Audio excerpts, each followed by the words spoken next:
Hi everybody. So today is a very special day because it's my birthday.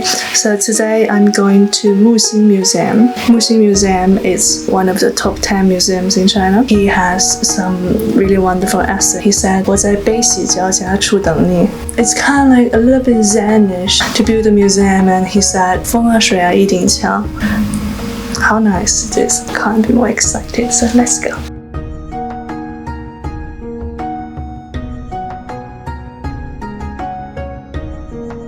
Mu Xin is one of the grand artists in the Chinese-speaking areas around the world. Born in 1927, he grew up during wars.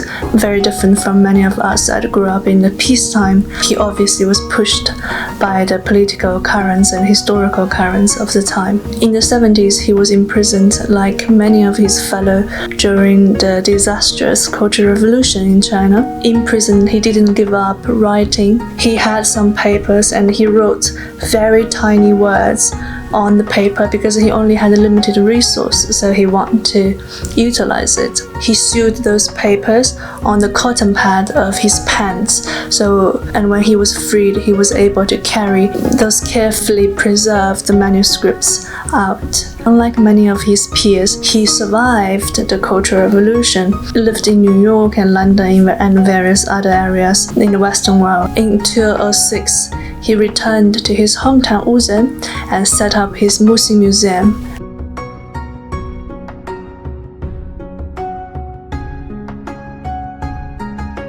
In many of his paintings, you'll see a resonant theme of landscape, nature, and humanity. In Chinese culture, nature tells the emotions of the Chinese writers and painters that were not able to express themselves freely during dynasties.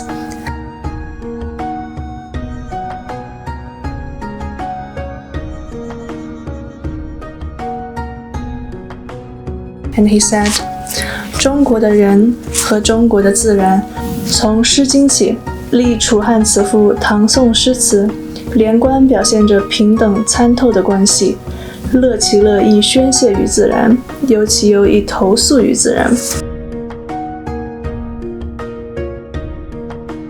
Many of his paintings are, for me, it's a little bit abstract, very hard to understand, but it's exactly in this obscure and abstract frame that you can see so many Chinese artists that were forgotten by the history.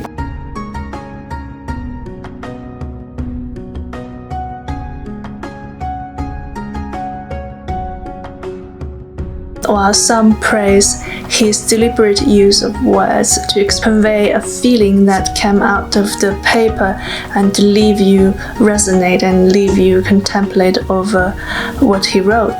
But many also say he's deliberately using those words and maybe editing it many times to make you feel that, so it kind of lacks that original and natural brilliance.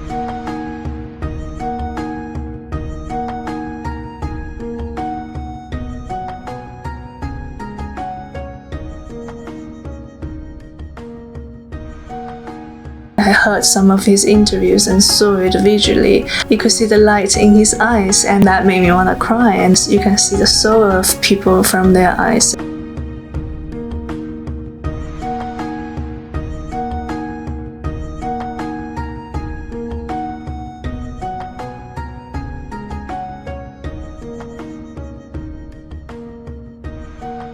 My name is Zhu. If you like my video, consider subscribing, commenting, and sharing. I'll see you in the next episode.